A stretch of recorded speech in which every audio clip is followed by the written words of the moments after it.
A pioneer in public finance since 1955, Ellers helps clients build outstanding places to live, work, learn, and play by delivering focused, fully integrated financial advisory services.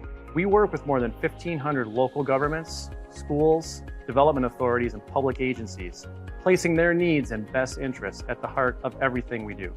We help our clients navigate all facets of public finance, including financial management planning, economic development and redevelopment, debt issuance and management, investments and treasury management, and arbitrage consulting.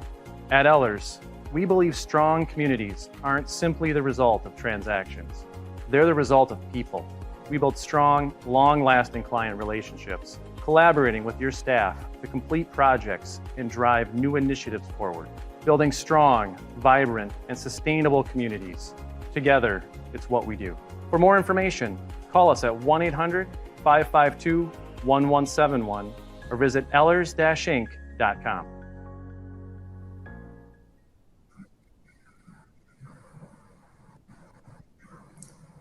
Good morning, everyone. Thank you for joining us today for Ellers' virtual session to discuss investment fundamentals. I'm Brian Riley, President of Ellers Investments, and I'll be serving as your moderator today. Before I introduce my colleagues and we get started, I have 3 quick housekeeping items to mention to help ensure you have a good interactive experience with them. You'll notice in the upper right-hand corner of your screen, there are 2 icons. One is called Live Q&A and the other is Chat. As we move through today's presentation, if you have a question you'd like us to answer, simply open the Q&A tab, type in your question, and press Submit. We will take a few breaks during our time together to answer the questions you've submitted. You can also have conversations with fellow attendees throughout the session by clicking on the chat icon. One thing to note, you can submit your question anonymously, but if we're not able to get to all questions today, we recommend you allow us to see your information so we can reach out to you directly with specific answers or to discuss further. Lastly, if at any point during our presentation you start to notice either video or audio lag, please go ahead and refresh your browser and that should get you right back on track. Now that we've covered those items, let's go ahead and get started. I'd like to introduce my colleagues, Ryan Miles, who is a Managing Director in our investments group, and Tammy Olszewski, Senior Investment Advisor. Take it away, team. Thank you, Brian, and thank you to everyone joining us today. For those of you who may not know Ryan and I, we work as investment advisors to municipal investors such as yourself. Ryan works out of our Roseville office in Minnesota, and I work out of our Waukesha, Wisconsin office. Today, we are here to discuss some of the basics of municipal investments. Our session goals today are to uncover the why behind prescribed investment programs, understand available permissible public investment vehicles, define basic investment terms, learn how to establish sound investment programs, knowing the market players and the roles they fulfill, as well as introducing investment program administration concepts. Now, you are responsible for these functions, and you owe a duty to your constituents to manage funds in an appropriate and compliant manner. The accumulation of cash and investment balances has taken you many years, or may have taken you many years. Speculative or unbalanced risk could lead to losses in a matter of days. The first consideration in a municipal investment portfolio is always safety of principal with a reliable source of income. You are not seeking an absolute return, but you may invest your idle funds to produce income and seek to keep pace with inflation. We have learned from examples of those that have mistakenly put yield ahead of safety and principal. Now, you should maintain sufficient liquidity and cash balances for operational and capital needs. And through development of your cash flow profile, you can better identify investable funds to minimize opportunity costs. While having a long-term capital plan will help you identify when your resources may be needed, your objective is to not have to liquidate investment positions prior to maturity or raise cash. You should operate within a governance framework that provides risk mitigation, transparency, and continuity. You should establish an understandable and replicable framework for your investment function, and your investment policy should act as your foundation. Separation of duties and strong accounting practices along with periodic reporting to government bodies. And of course, can the next person stepping into your role fulfill your duties? First thing we're going to cover is what can you invest in? Under Wisconsin 66.0603, permissible investments are defined or identified. The first one we're going to talk about, many of you are familiar with. These are time deposits or CDs. These are investments in a credit union, bank, savings bank, trust company, savings and loan. These are institutions that are authorized to transact business in Wisconsin. CDs can be bought direct from your bank or from a broker-dealer or investment advisor. Both types are typically FDIC or NCUA covered up to $250,000, and some fall under the state guarantee program, which applies to Wisconsin banks up to $400,000. Bonds or securities issued or guaranteed as to principal and interest by the federal government or a commission, board, or other instrumentality of the federal government are another common investment type. Examples of U.S. Treasury obligations are short-term Treasury bills, Treasury notes, which are maturing between 2 and 10 years, and Treasury bonds, which have a longer 30-year term. Now, you may be asking, what is a commission, board, or other instrumentality of the federal government? These really fall into two categories, often called agencies. Federal government agency bonds carry a guarantees similar to U.S. Treasuries with the full faith and credit of the U.S. government. The other category, these are called government-sponsored enterprise bonds. These are private companies serving a public purpose. They're not guaranteed, but there is an implied guarantee. Another example of common investments that we see are bonds or securities of certain Wisconsin municipalities. These types of investments carry no minimum rating requirements. They are limited, however, to certain Wisconsin counties, cities, drainage district, technical college district, village, town, or school districts. There are a few other jurisdictions as well. Now here you'll see some investments that are not already mentioned. These are any security that matures or which may be tendered for purchase at the option of the holder within not more than 7 years of the date on which it is acquired. If that security has a rating, it must be in the highest or second highest rating category as assigned by any nationally recognized rating agency. Unlike Wisconsin municipal purchases, which do not have a rating requirement, these essentially have to have a rating that is a AA or better and mature or can be put back to the issuer within 7 years from the date of settlement. Some examples include municipal bonds of other states, municipalities in other states, and corporate obligations, or asset-backed securities, such as a loan pool, or obligations backed by income-producing assets like loans and receivables. Now, another permissible investment type that you may see are securities of an open-end investment management company or investment trust if the investment company or investment trust has no sales load. That basically means no commission to the seller. They also must be registered under the Investment Company Act of 1940, and underlying investments are limited.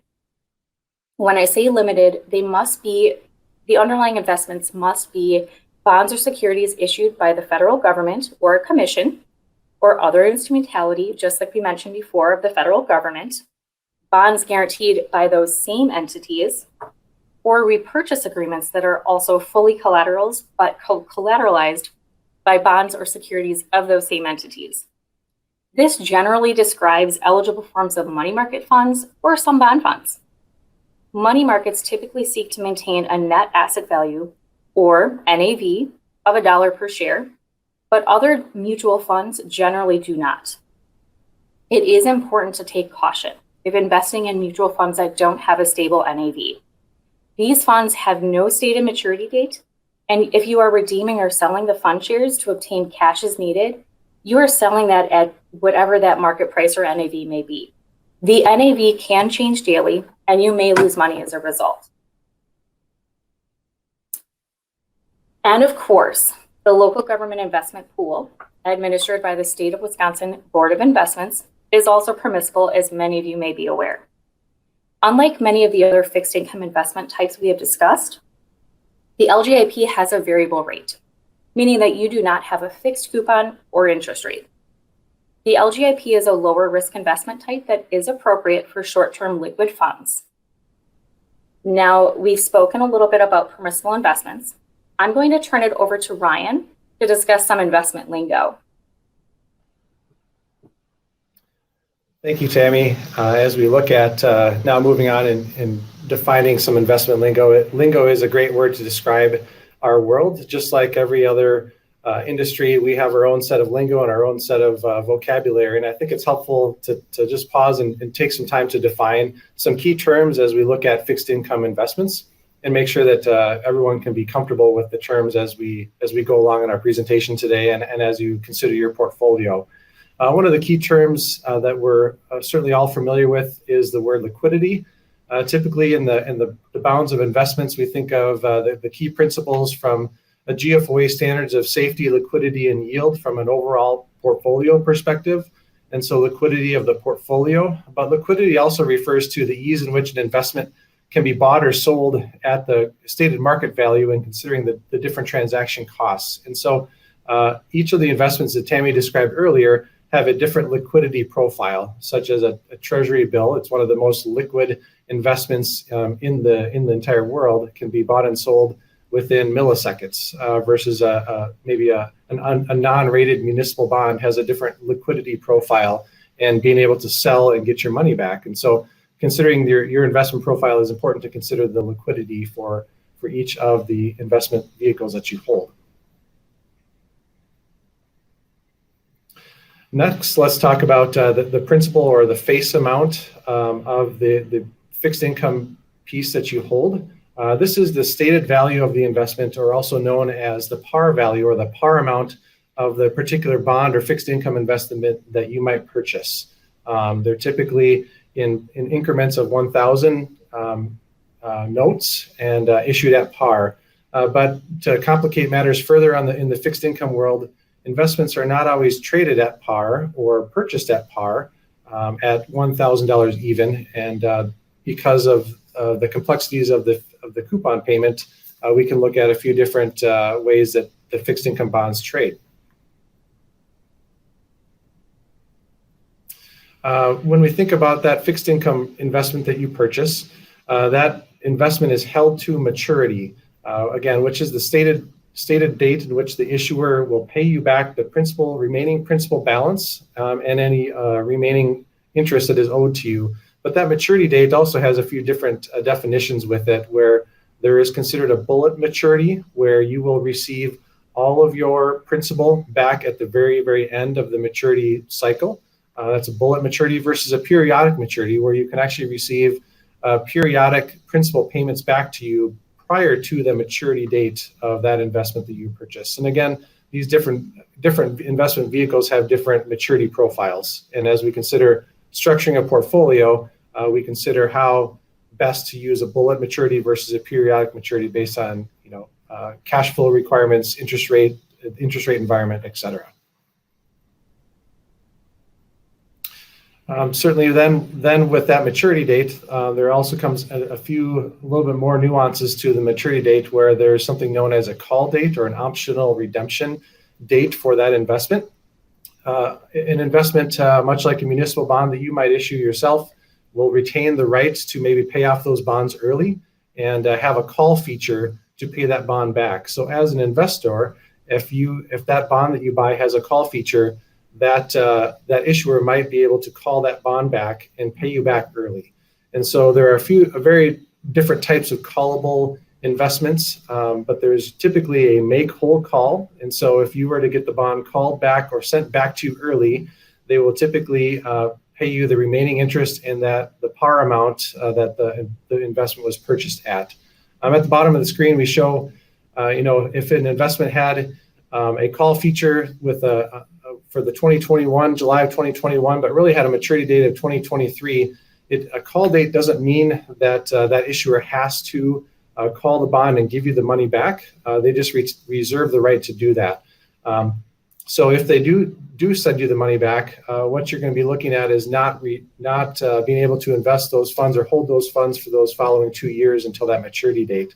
So that call feature oftentimes really helps protect the issuer, but the investor will typically not have as much control over that certain investment. And so that can oftentimes result in some opportunity risk. So if that issuer sends you that bond back early, now you have to potentially reinvest at lower interest rates. And we saw this happen a lot this past year with clients or other folks that we were talking to. If they if they were working with a broker and had elected to purchase, a lot of U.S. agencies have call features.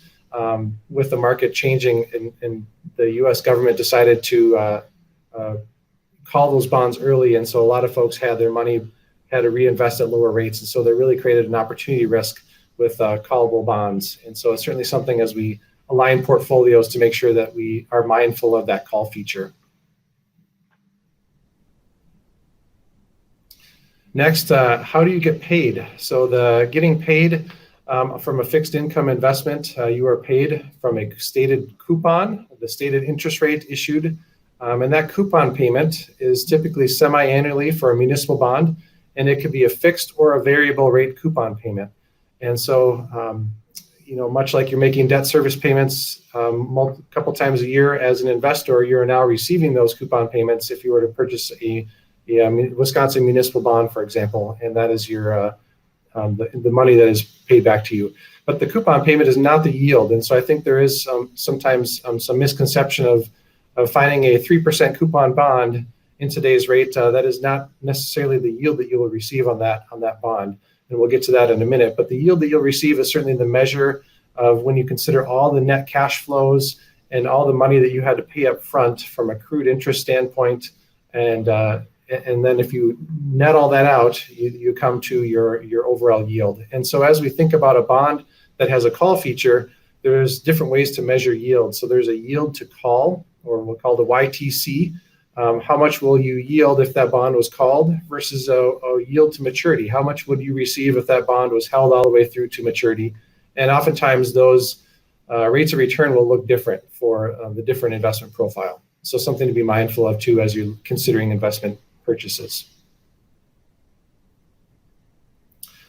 With that investment purchase, we talked about the par value of that investment, but oftentimes, especially in today's world, that investment is not being traded at par. This fixed income securities will fluctuate in price. They will not fluctuate in their coupon amount. And I think that's important to be mindful of. So that market price of that investment will either trade at a premium or at a discount. And so instead of 100 being par amount, you might purchase an investment at 110 upfront, receive the fixed income coupon, and at the end of the maturity cycle, you'll receive 100 instead. And so you're compensated with a higher coupon along the way because of the money that you paid up front. And so you are amortizing the premium from an accounting perspective to make sure that you can tie that out along the way.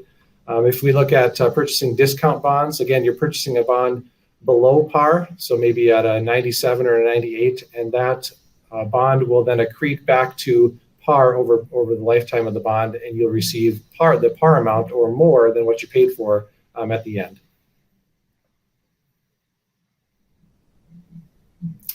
So as we're thinking about accounting and certainly tracking a market value, the market value will fluctuate, but then we throw in premiums and discounts.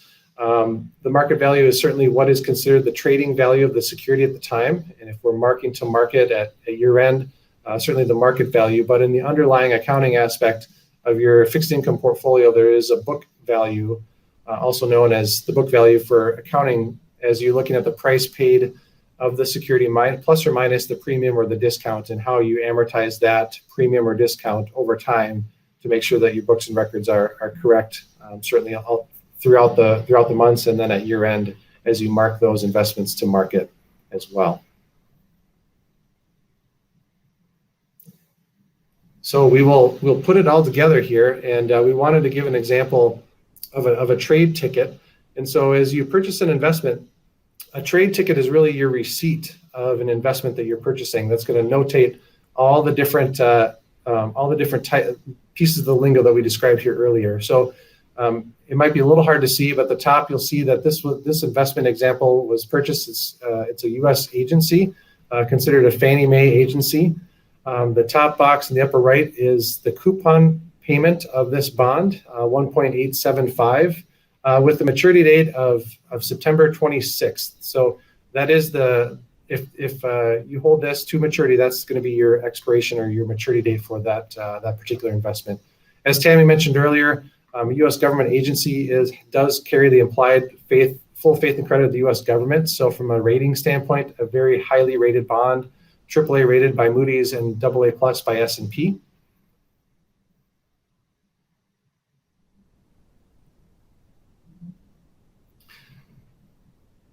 And then if we dig a little bit deeper into some of these other key components of this exact bond.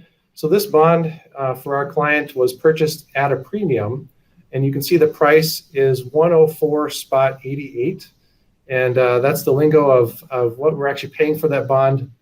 And so that equates to over $104,000 for a $100,000 purchase. So we're paying $4,000 more to get a higher coupon payment later. And so you can see the price, the overall $100,000 will be returned to the client in 2026.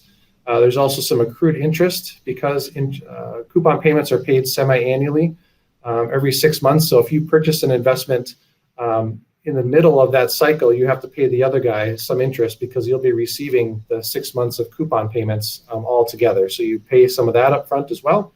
And so you can see the total money that was paid for this bond is $104,951.31. Because this bond was paid at a premium and you're going to be earning 1.875% from a coupon perspective, but only receiving $100,000 back at the end. If we look at on the far right-hand column, that YTM is considered yield to worst. And because there's not a call feature, the yield to maturity and the yield to worst will look the same. And so the yield to maturity, as this bond is held all the way through maturity without a call feature, the client will be earning 0.955%, or also known as 95 basis points, is what they'll be earning over the lifetime of this investment held to maturity. So as you look at your trade tickets or your investment receipts for investments purchased, these are hopefully helps explain some different features of the investments that you're looking to purchase. So. And I think with that, we will now open it up to some questions and to just kind of take a pause of where we're at with looking at the investment lingo or permissible investments from Wisconsin state statute. I want to make sure that we'll pause along the way periodically to make sure we can open it up to questions and deal with that as we go through. Thank you, Ryan. We actually have a very good question posed with respect to the applicability of what we kind of generically call the investment statute, and that's whether or not Chapter 66 and then 0603 applies to enterprise funds, primarily water, sewer utilities, others have more than that, or only to general funds or monies that are derived from tax revenues.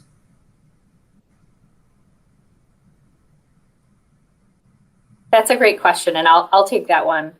So thanks, Brian. And when you are thinking about your investment policy, as we discussed before, you can determine which funds you are including in your policy. But yes, statute does apply to most of your funds. There are some exceptions in OPEB funds actually have one of those exceptions. There are a little bit different investment types that you can leverage there. But yes, generally speaking, it applies to all of your funds. Thanks, Tammy. Ryan, going back a little ways, you had referenced liquidity. And for the benefit of the audience, why would I, as a governmental investor, want to care about such thing as liquidity? Because a governmental investor has bills to pay along the way. And so I think really what the key is as we look to structure an investment portfolio is not built in a vacuum. And I think that's a key component to make sure that the investment portfolio speaks or is connected to the larger story for the variety of different funds for that municipality. And so the ability to liquidate investments quickly is also a key component. So I know some investment advisors down in Texas, for example, where they had to So some of their clients with the ice storm had to liquidate their entire portfolio to just make sure that they had the liquidity really quickly with that crisis. And so as we think about risk mitigation, our job as investment advisors really is to think about all the various risk components. And so having investments that are able to be liquidated quickly or understand their liquidity arrangements is really a key component if there are all the different risk mitigation factors that come into play for that security and then also for that overall investment portfolio. Thanks, Ryan. That's certainly an important concept. Tammy, additionally for you, you had made reference to permissible investments under law, and certainly when you buy something, it may comply. What would happen if, for some reason, I held an investment that no longer complied with statute? That's a really good question, and it is not uncommon for circumstances to change within issuer ratings. We generally don't see major swings, but that can happen, and that's really your investment policy you may want to define that in your investment policy. I wouldn't say that anyone is going to come in and slap you on the hand, but your auditor is going to ask you about that investment. They're going to ask you why and what your plan is to basically get your portfolio back into compliance. Oftentimes, if we encounter a situation, it happened recently, a client was gifted securities. And really, it was a stock gift. So they couldn't technically hold those investments. So there are a few components, I would say, that go into making decisions about how to handle those funds. But really, as long as you are following statute for your investments and have a plan in place for how you keep your investments compliant, that's key. And really, if you needed to liquidate an investment or sell it ahead of maturity to replace it with another investment that is permissible or fits within statutes, that is a conversation you would want to have with your investment advisor or your investment professional. And if you handle your investments in-house, you will really want to have a solid policy in how you handle those situations, because they do occur. It comes up. And maybe to piggyback off that, Tammy, I've seen clients handle it both ways, or actually before they became a client, as we reviewed their policy and their current holdings, found some investments that like a municipal bond had been downgraded from a credit quality standpoint. And we had a client that decided to disclose that in their audit, that they're going to hold that, but they're going to monitor the credit quality. And then we've also had an experience where the client was not comfortable with that, and they decided to then sell that investment or liquidate that, if we go back to the liquidity concept. So I think there's two different ways to deal with that, and how it, thinking through that, how that might impact your overall investment policy and your audit, and how we want to look at that as on a year-end basis, if it impacts where the maturity lies for that investment. Good point. Mm-hmm. And then just a final question for both of you, and maybe Tammy, you want to start. Should I avoid investments that trade above or below face value in terms of premium or discount? No, I would say, especially in today's markets, it is not uncommon for investments to trade above or below par. Especially right now, we're seeing many investment types trading at a premium. Ultimately, what should be most important to you is that it fits within the appropriate credit profile. It fits within your investment policy. All things under state statutes. It is important as well to factor in, your accounting practices. And we'll talk a little bit more about that later. But ultimately, there's some responsibility you have when you purchase an investment at a premium, but your yield to maturity, or your net yield, is what you should be most concerned with. Yeah, maybe to piggyback off that a little bit, I think that as you think about the bonds that you might be issuing for your municipality, I think that almost everything we're seeing these days is being issued at a premium. And so now that you're an investor looking to purchase that is what you're seeing too, that the bonds are likely trading at a premium. And I wouldn't be dissuaded from some of the nuances of the accounting practices. And so, at Ellers, we have a portfolio accounting software that really does make that easy for our clients to to understand and certainly account for that. And so we want to make sure that the we're looking at ways to add value and add yield. And so I wouldn't be dissuaded from an investment that maybe has a few other, nuances to the position, but can certainly add a significant more amount of yield. And so, it's some of these bonds that do trade at a premium. There might be a little bit more complexity, but the value to the municipality far outweighs, from my perspective, some of those additional complexities. Great. Thank you both for that discussion. We're going to move on and talk about one of the most important components of any investment program, and that's your investment policy. And for that, I'm going to turn it back over to Tammy. Thanks, Brian. Let's get started on talking about your investment policy. So, and as the questions came up, it's really nice to see that you guys are all interested in understanding statutes and your responsibilities. But really, now that we've talked about the permissible investments and some of the investment terms, it's also important we discuss establishing a framework for your investment program. So most of your governmental functions take into consideration a governance framework to ensure you build a principles-based approach and that objective standards are applied. This, of course, is along with a system of checks and balances. So your investment program is no different, and perhaps one of the most important areas for strong governance. Now, your investment policy should be your foundation, as generally set forth by the Government Finance Officers Association, or GFOA, best practices, and it does include a general scope. When we think about scope, we think about what funds does the investment policy govern. As we mentioned before, one of the questions that was asked was, what funds does the statute apply to? And your investment policy can also specify which funds within your fund accounting can be pooled, or they can be included or excluded. This includes general funds, enterprise funds. We see internal service funds or debt service reserve funds. And of course, defining which of those funds are included or excluded is key here for ensuring your scope is followed. Your policy should also include your investment objectives. These investment objectives are very simple: safety, liquidity, and yield, in that order. Once you've defined, sort of your scope and your objectives, you want your policy to also define any roles, responsibilities, or standards of care.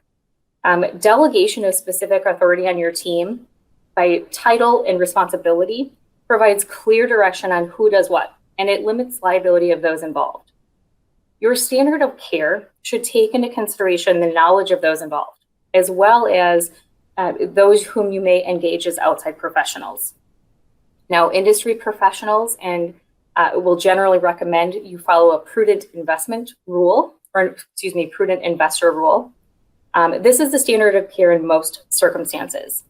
This is really doing what is prudent for your municipality or what is in your best interest.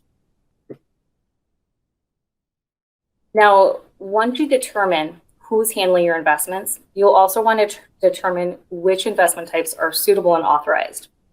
As previously discussed, Wisconsin 66.0603 limits your investment types available. It is okay to simply leverage permissible investments under state statutes, but you may not be considering all factors or risks associated with that. Now, your policy, and this is your own policy, it really should establish any limitations that you want to implement on any investment types, lengths of maturities, credit quality or ratings, and any other individual security risk parameters specific to your needs. The key here is that you can be more restrictive, but not less than state statute. Now, you've defined investment types. There are a few nuances that we should also talk about.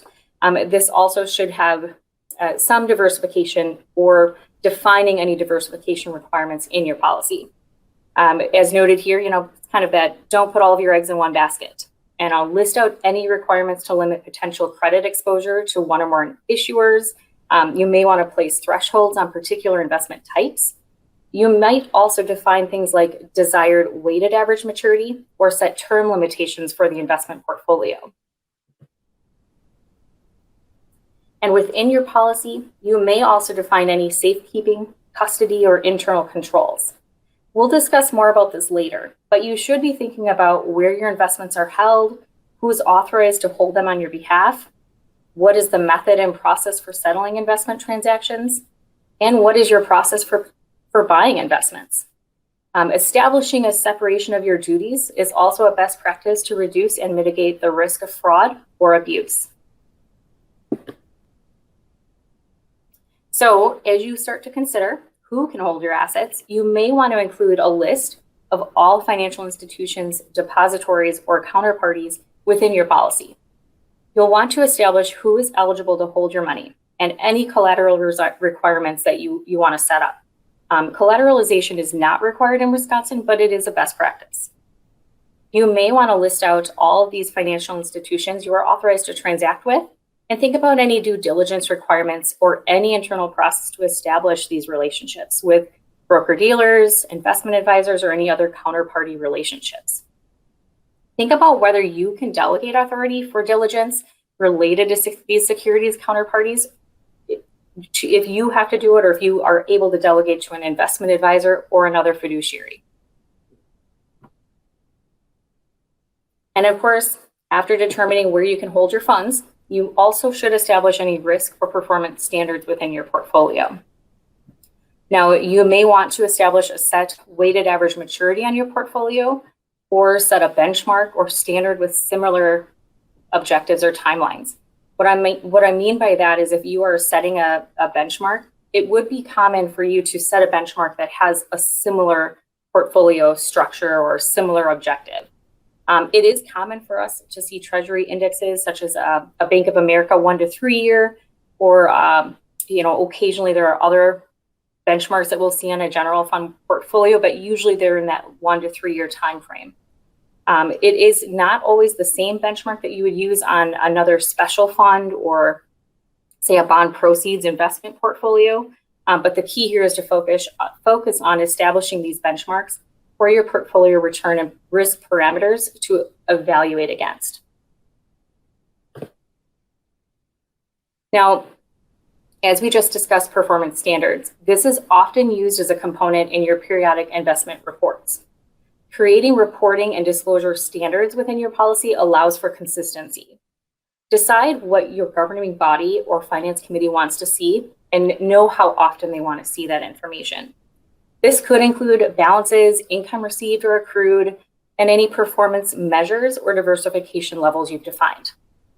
There could also be a focus on risk metrics, such as average credit quality. As one of the questions was posed, what happens if an investment no longer is compliant? Average credit quality should be reviewed on your portfolio occasionally so that you can make sure your investments are still compliant with statutes. There's also at times a focus on duration. Duration is really just the measurement of potential effect of interest rate fluctuations on your portfolio, but it's really just defining what is important to your finance committee. The type of information could be used, not only towards your reports, but also towards your annual financial statements and could be useful for your auditors. Now, we've talked a lot about your investment policy and how it really is based upon information that is important for you. There are some standards established, and certainly seek professional guidance if you're not sure of those standards. But the key here is that your investment policy should be tailored to your specific circumstances. It should be reviewed regularly to ensure compliance and that it's reflective of your current best practices. Now, we've talked about a lot of information. So we'll take another quick break here to answer any questions from our audience.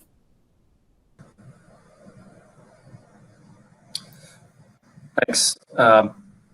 Tammy and Ryan, certainly a number of things come to mind with respect to investment policies. Let's say if I'm a community that largely just uses community bank CDs to populate my investment portfolio, do I still need an investment policy? I would say yes. An investment policy not only can guide your current level of investment engagement, but also guide you if you chose to make any changes, or if you really wanted to focus on expanding the investment types that you have. And it's important that individuals within your team are aware of any responsibilities. Even on a bank CD, you should have some reporting responsibilities defined. Yeah, maybe to piggyback off that too, even if you might only be investing in the local bank CD, it doesn't absolve responsibility for just managing those funds and making sure that those funds are safe. And so from a legacy standpoint, 50 years from now or 20 years from now or 10 years from now, the policies in place are how can those funds be protected and who are the right people, as Tammy mentioned, that have access to the funds, and what sort of checks and balances are there for the various fund types along the way. And so I think a policy, that's really what we propose for our clients. It is a best practice to just make sure that those roles and delegations are outlined and that there's clear communication. We, as municipalities, there's a policy for everything, so why not have a policy for investments too? So, Exactly. Indeed. Further, you mentioned a couple as you were describing investment policies, Tammy, but for the both of you, what would be some of the pitfalls of someone really, looking and adopting their neighbor's investment policy or picking a template up offline? Everybody likes to do things the easy way, of course, but can you describe some problems that might result in light of that? Sure. So as we discussed with the scope of how you handle your funds, are they pooled? Are they not pooled? Do you have them segregated by accounts? Or if you pool them together, do you have a solid accounting system that can, apply any fund accounting to those funds? Ultimately, your neighbor, if you use a template or an investment policy from somebody else that it may not be relevant to exactly what you are doing internally. And certainly any of those policies that you put in place, you want to make sure you are following. So tailoring to your unique circumstances is best. And let's maybe to add to that, Tammy, too, we do see that investment policies tend to get recycled and they might be outdated. And so just because somebody has a policy doesn't mean that it's actually current to even state investment statute standards right now. So just a few years ago, Wisconsin statutes changed to allow they extended the range of bank CDs. And so we're still seeing a lot of legacy policies that have not adopted that updated change and are really limiting themselves on that scope. And so a community that's adopting a policy might not even be aware of some of those changes. Also with some of the ways that the investing standard has been adopted, that's also changed recently from the prudent man investment standard to a prudent investor standard. And so there's a little bit of nuance there too. And so I think from a best practice standpoint, starting fresh and making sure that the policy is current and up to date is a key component of versus just recycling something that maybe has been a legacy from a 10-year-old policy that was kicked around from a few other municipalities in the past. Thanks to you both. Appreciate that insight. For our audience, we're going to bring it into the home stretch here and delve into a discussion on the market players. So who are the people in the industry around you and what the respective roles are. And then following that will be a discussion on strong investment program administration. And we're going to let Ryan pick up with that. Thanks, Brian. Yeah, let's talk about the market players. So we were trying to define the lingo earlier of purchasing an investment, but another key component is also understanding the lingo and who are the players that are working in this space. And so as we're discussing today, there is a lot of nuance with the investment policy. There's a nuance with the different types of investments, and there's also nuance to knowing who you're working with and their different roles of what types of investment services that they're offering to you. I'm sure everybody gets a laundry list of emails a day or phone calls from various people offering investments, and who do you talk to? Who do you work with? And so we wanted to maybe dispel some of those, add some more clarity to that as well. So starting with a broker is somebody that matches a buyer and seller to an investment. A broker does not hold investment inventory. They're compensated definitely by a commission. So they're a commission-based salesperson selling investments. So as you think about maybe a real world application of an investment broker would more look like a real estate broker. So if you think of a real estate broker, they're helping you find a house. They're just finding somebody that is looking to sell the house to you that are looking to buy the house. They don't hold any houses in their own inventory, but they're charging you a commission for their services, connecting you to an investment. And so because they don't have any inventory, they're having to go out and look around to find something for you. A dealer, on the other hand, actually does hold investment inventory, that specific municipal bond or that specific government agency, and they're buying and selling investments in their own inventory, either to brokers or for themselves. And they're compensated, again, by a spread from that difference between the buyer and the seller, or to the buyer and the broker. The dealer, another way to think of it, is really like a car dealer. So a car dealer, they hold multiple cars on their lot, and they're always changing the different cars that are on their lot at any one given time. And they're selling that either to another broker, or can also sell it to you directly too.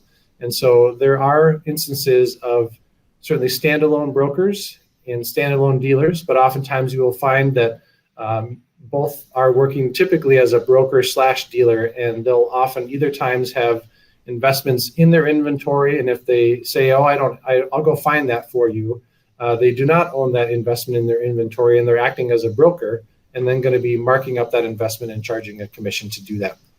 Brokers and broker dealers are obligated to treat all parties fairly and provide certain disclosures.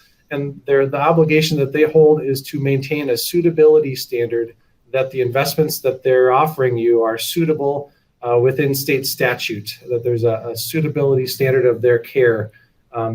It doesn't mean that it's going to be best for you or best for your specific needs in that municipality, but just that they can offer that within state statute. So they're held to a certain standard called the suitability standard. They also do not have to disclose the types of compensation that they're receiving from that commission. So it's something to think about talking with various brokers and dealers. How are you getting paid, or do you own this investment in your inventory would be a question to know, really what is the price you're going to be paying for that. So those commissions are typically embedded in that price of that security without a lot of transparency on the overall cost of that investment. We look at a few other players. Investment provider is a direct counterparty. They will often hold funds to maturity, but they cannot act as a fiduciary. So they're often compensated via a spread to do that, to help along the way. Whereas an investment advisor, it is a very different type of investment arrangement. Ellers is an investment advisor. And so an investment advisor such as Ellers, we're providing fee-based advice for services. So an investment advisor does not hold inventory as a dealer does. Ellers does not hold municipal bonds to sell to you.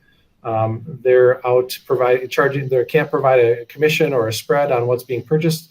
Really have that.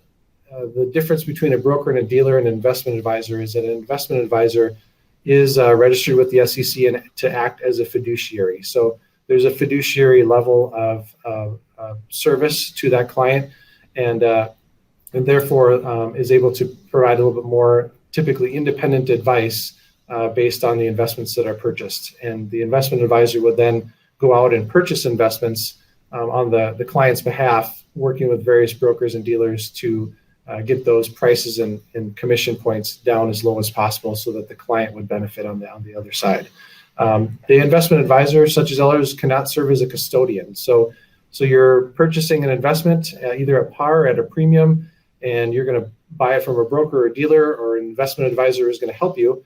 Those monies then have to be sent somewhere. And so that is that custodian relationship, and we'll talk about that here in just a minute as well. So as we think about a custodian relationship, you purchase the investment, you have your trade ticket, and then the trade is going to settle into a custodian. And so there's two main types of custodial relationships. But before we get into that, typically negotiated CDs, or if you're buying a CD from your local bank, the custodian is the local bank. So your money and the piece of paper is notated, is kept at the issuing bank. So the issuing bank would be considered your custodian to hold those funds. But there's two types of primary custodial relationships. And another key nuance to be aware of is brokerage custody, number one. And they're holding cash and investments for benefit of the client, or they're holding your investments in street name. And so it's your name, it's the benefit of you hold the securities, but that broker custody, it does allow them to be able to lend out your securities on the open market, and they can make money on your securities. So your assets then are considered their assets and are on their balance sheet. And so from a broker custody standpoint, if that broker were to ever fail, you are not necessarily first in line back to your investments from creditor claims. And so that's something to be aware of as you think about where your investments are held, what type of custody or custodial arrangement do you have? Certainly there's insurance. SIPC insurance is what it's typically called, and it's up to $500,000 covering the face value. And the trade-off with broker custody is that because you don't necessarily hold the funds are not held, they're held in street name, and the broker can lend out those funds. There's typically no fees assessed for that type of arrangement because the broker custody is making money a different way. Everybody's getting paid some way, somehow. So the broker is getting paid by lending out your securities, and they're not charging you a fee to do that. You may or may not be able to trade with other brokers and other dealers. So oftentimes, if you'll purchase from a broker directly, those funds are held with that broker. And if you're going to buy it from a different broker, now you're going to have to put those funds with that broker too. So it can oftentimes lead to a lot of paperwork and a lot of broker relationships where money is held in a lot of different places. Just something to think about or be aware of as you think about where to keep the funds. In contrast to that is truly independent bank custody or bank custodian relationship. Bank custody, the cash and securities are held in your name, and they're definitely your assets. So you're working through the trust department or the bank custodial department, and these are not subject to the bank's creditors. So they're a separate entity. They're held away, and your name is on them. And such that since your name is on them, that bank cannot lend out your securities to somebody else. And therefore, you actually could, if we think of a little bit more sophisticated options for municipalities, that you could lend your securities out. There are different points in time where that is valuable. And you could do that and be compensated for that. Because the bank is not able to lend out your securities, they're not getting paid. And so they will charge a fee for their services to hold your funds.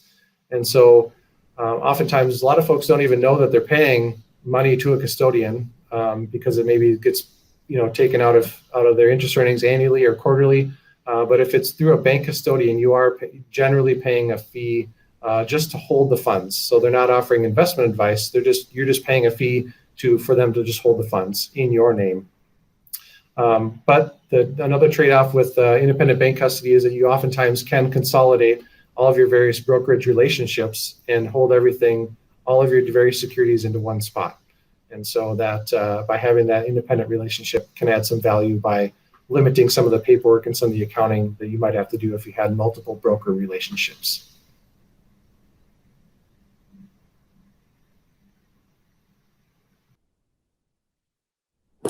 Thank you, Ryan. So we've discussed a lot of the basics today regarding what you can invest in as a municipal investor. We've talked about a lot of the common lingo you may encounter. And of course, we've talked about your investment policies to guide your investment program, as well as market participants. Now we will discuss some common considerations when putting your program to work for you. Now, mentioned previously, your policy should establish internal controls and compliance requirements. This includes all responsibilities for investment functions and any delegations. You may further define any internal process to ensure you have qualified, selected, and purchased investments that are in compliance with your investment policy, and of course, any portfolio composition requirements. If you require competitive bidding on, if you're buying through a broker directly, you want to define what documentation is required to be retained, and if there is a set number of bidders that you must receive a bid from. This is common when working directly with broker-dealers to ensure you are getting the best price. Now, the person executing investment transactions should ideally not be the person who's transferring funds for settlement. If possible, you'll want to have another or separate party be responsible for a monthly reconciliation of your accounts and transactions, and consider some cross-training or periodic switching of duties to ensure you can help mitigate potential fraud and abuse. And of course, you want to establish requirements for retention of any transaction confirmations or statements that you receive each month. Now, part of your internal process should include a regular review of your portfolio for interest payments, maturities, other corporate events like early redemptions or rating changes. You generally should see a statement monthly from your custodial account or advisor so that you can reconcile your custodial and depository accounts. These statements may help you to identify future reinvestment activity for cash flow planning and to consider if rebalancing of your portfolio could be necessary based upon market conditions or changes to your own circumstances. The key here is to ensure you are reconciling your accounts, and you probably want to do that at least monthly. Now, when you receive your monthly statement, ensure you have a process in place for accounting of your investment income and any investment positions. You'll want to develop and implement a reasonable practice for allocations of any commingled or pooled funds. As we discussed before, you can have policies or procedures around how you handle your pooled funds, and you may income some of that or allocate some of that income based upon set percentages or dollar amounts based upon your fund accounting system. The value of your investments can change over time, and you'll want to account for mark-to-market accounting so that you could be in compliance with governmental accounting standards boards or GASB standards, at least annually for your audit. Now, many of you are probably familiar with what GASB means or any of those requirements, but you may not have given it much thought as it relates to your investments, or maybe you haven't had much of an investment program previously. GASB 72 requires investments to be assigned a fair market value based upon 3 separate levels as noted here. Put simply, cash or liquid investments are typically level 1. That valuation is often based upon a common or stable price. Level 2 investments are typically investments that will fluctuate in value based upon market conditions. Though you as an investor you should seek to buy and hold your investments, there is potential for valuation fluctuation, which can impact your fund balance. Your auditors can help you with these requirements in your financial statements, but you want to make sure you have access to or have tracked the accurate information from your own records. Now, on occasion, you'll also want to prepare and present investment-related information for your governing bodies or your finance committee. The frequency on these reports will depend upon the size and complexity of your investment portfolio, and you'll want to determine if the format, what format should be included, as well as the information that you are providing. This is completely up to you. You can seek assistance from an investment professional or your investment advisor. Just remember to set your expectations and your procedures and ensure you are following those procedures. Some common information that will be included in your reports could be a summary of your current market value compared to beginning market value. Some municipalities leverage book value in this instance, where it's a beginning book value compared to ending book value. You'll want to account for any deposits or withdrawals. Focus on yield, whether it be book yield or current yield, or if there's a specific yield that is important to you, make sure you're defining that. You'll want to focus on any income or gain loss for the last year or prior 12 months. You may want to include a performance summary for a 1 year or prior 12 months. At times, your finance committee may want to see a weighted average maturity so that you are sticking to any policy parameters. If you have a credit profile or overall portfolio profile, this is information you would want to include as well. And this, of course, is so that you can monitor and ensure you're maintaining compliance with statutes.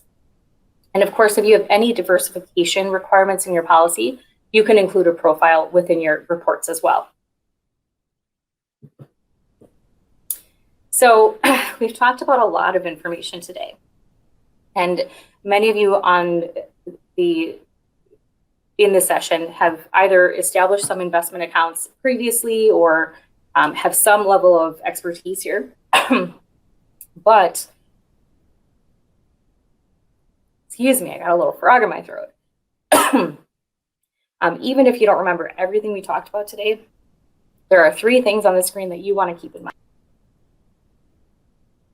Of course, at the end, I'm going to start coughing. So your investment function, the duties and responsibilities can be completely different from your neighbor. It varies dramatically based upon the size of your community and your investable assets. It is important to define your requirements with your policies and procedures to ensure that you are following those procedures as well.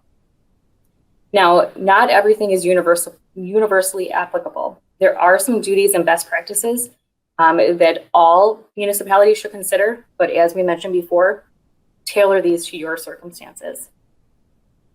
If you are ever unsure or need guidance, seeking trusted guidance from your contemporaries or investment professionals can assist you in developing solid policies and formulating a program that is best suited to you. Sorry. Here at Ellers, we partner with our clients to guide you through this process. So we really appreciate that you've attended today, and we will, of course, open it up here to any final thoughts or questions that you may have.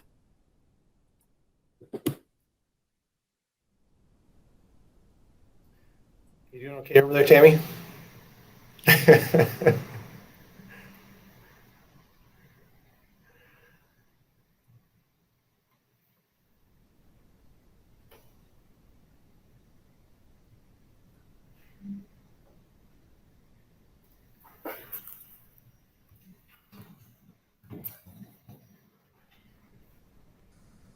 And of course, I was muted, so I'm sure you can all hear me now. Tammy got a moment to pause so she can catch her breath. So we do have some questions, and they're certainly good ones, and I want to make sure we spend a little time on a few things. One of which, Brian, you had talked about the notion of a spread. And spreads apply, I think, in 2 of the circumstances where you talked about market players, one being a dealer and the other being the investment provider, who really are fundamentally playing different roles. You had mentioned the word market as well, so maybe you want to talk about that in the context of a dealer as well as the notion of a spread with an investment provider.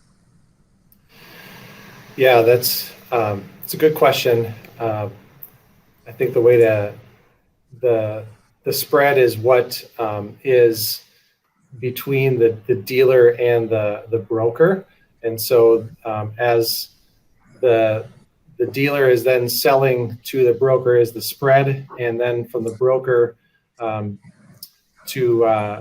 the investment purchaser is what has been marked up then beyond that. So I guess maybe the short answer to that is that there's a few layers of fees that are added throughout the process for each market participant to get paid. And so I think that's the kind of the takeaway to think about how everyone has gotten paid and who owns the inventory as they think about where are you buying. So the long and short of it is, if you can buy direct from a dealer that owns the inventory, you will pay less than you would buying from a broker, who would then in turn getting paid and making that investment more expensive to you.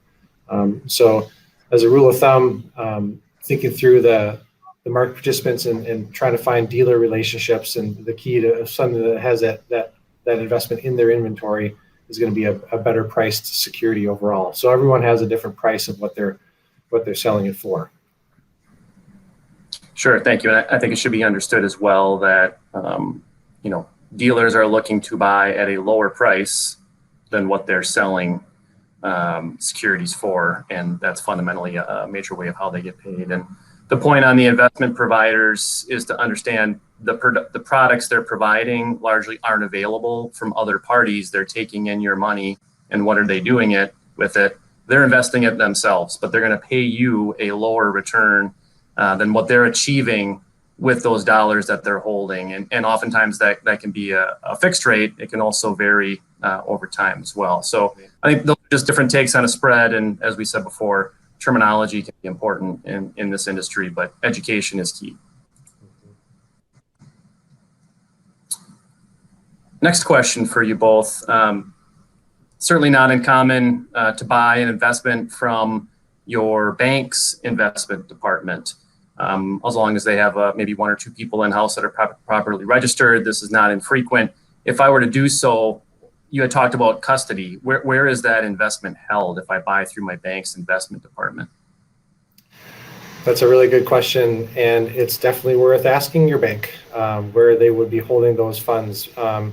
If it's a local bank, they oftentimes might have a bolt-on type of advisory practice, and so those funds are probably not custodied technically with the local bank. And so you will often find that those funds, the local bank has a banking relationship with the larger bank, right? So they will typically bank at Bankers Bank. And so you might find that if you're working with the local bank, your funds are not custodied there, they might be custodied at Bankers Bank. And so it's important to ask questions, I think, is the theme of our presentation today, and arming yourselves with information, and the pros and cons of the funds being held at Bankers Bank might be one.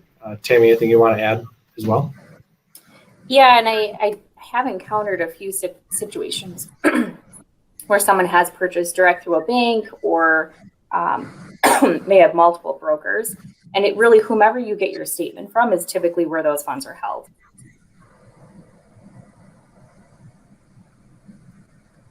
Thank you both. Moving on to what looks to be our final prepared question. Ryan, you had talked fairly extensively about independent bank custody, and that is fundamentally a fee-based service. Can you give a sense, if I'm going to be the user of that service and have custody there, what kind of fees should I expect in that relationship? To peel back the onion a little bit further, you could expect a variety of fees. Fees might come in the form of trade fees. So to bring in a investment, there might be a per trade ticket fee for each security that was maybe purchased away from that custodian. There are fees for sending money in or sending money out, oftentimes. And then there's oftentimes sort of a generalized, what you'll generally see is a general management fee to custody the assets. And that's kind of based on the money that's held with that custodian. So there are sometimes layers of fees. And I would say, again, find out first where your money is currently being held, at which custodian, and then ask the custodian, how much am I paying for this? Can I review that? So as a best practice, it's important to review those fee relationships, whatever your policy states, if it's annually or every few years or semi-annually, to understand that everybody that's providing a service is getting paid some way somehow. And so there's a few different ways that custodian will charge a fee. And if they say that they're not charging a fee and it's embedded in the purchase price, then it's important to understand what you're paying for through that investment provider, that overall relationship as well. Some of the fine print that some of the costs might be kind of a few different layers, adding to some complexity there too. So at Ellers, we're happy to assist clients, and you're not alone, I think, in this, and that if you have questions, we would be happy to help unwind that and help explain. Our job is really education too, to think through the partners that you're aligned with and how everyone is serving you and how they're getting paid in the compensation standpoint. So a couple different things to consider. And to be fair, those will always be disclosed. Right. Correct. Yeah, they're often disclosed also. We talked a little bit about money market funds before, or money market type products. When you're thinking about how the fees are disclosed, oftentimes there's a footnote so that you can actually see what you're paying to invest in that fund.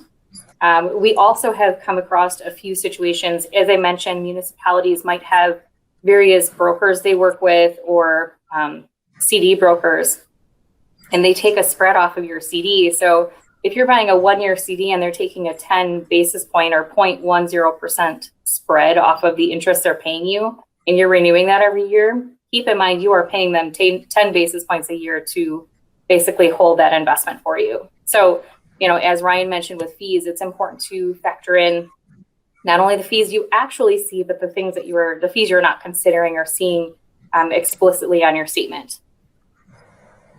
Especially in a low rate environment, of course. Exactly. Mm-hmm. Right.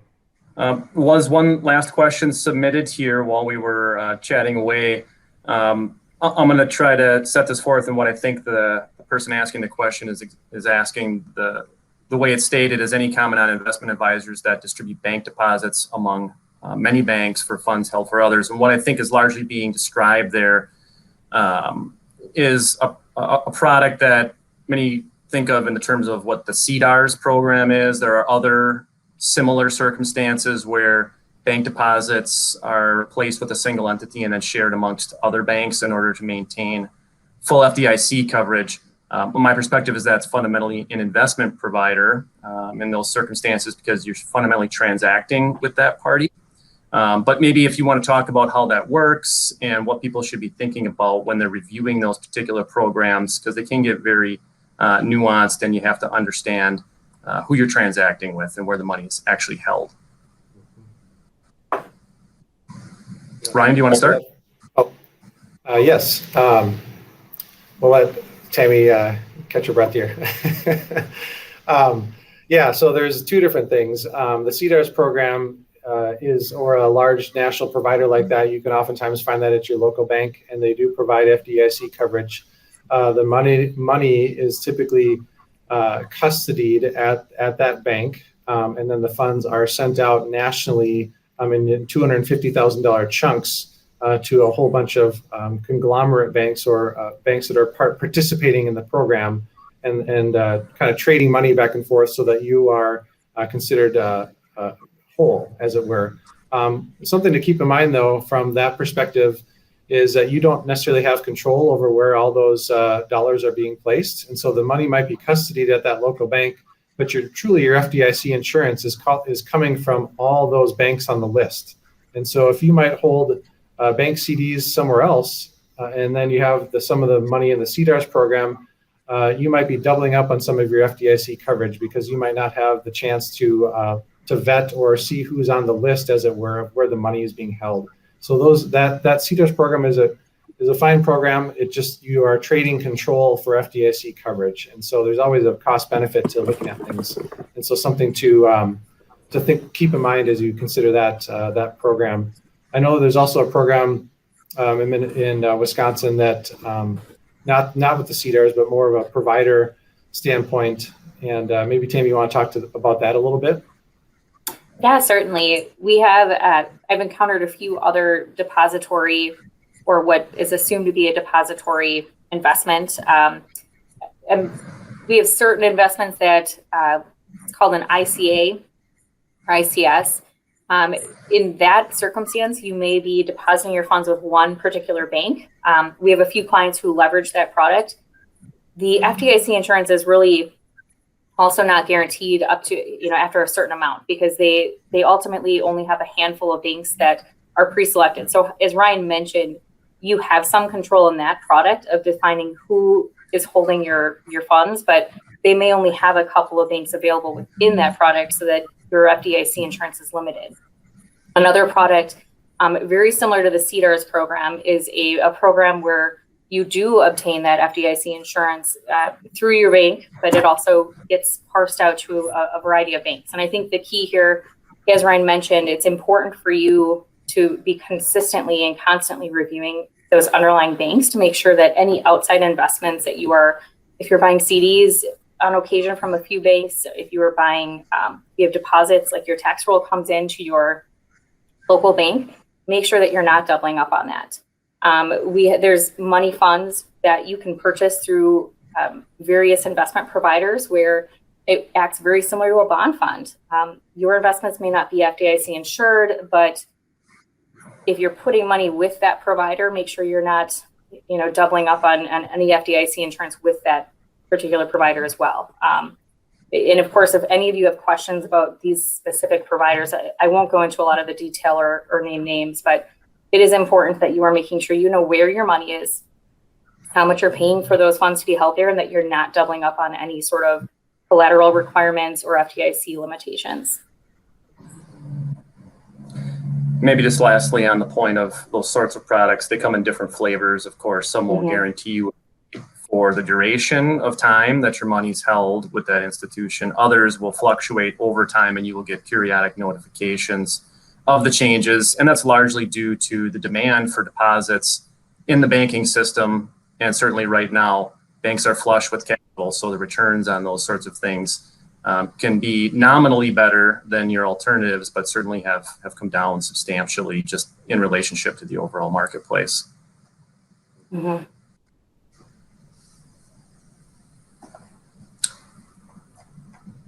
One last check on questions. We do have one.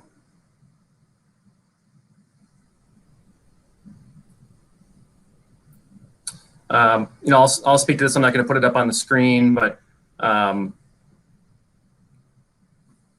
actually it's a little more nuanced than I would have anticipated. It talks about some community reinvestment, and certainly you can reach out to us directly on those sorts of things, and we're happy to answer those questions away from the discussion here. So that about wraps us for the bulk of our content, and we appreciate everybody's questions.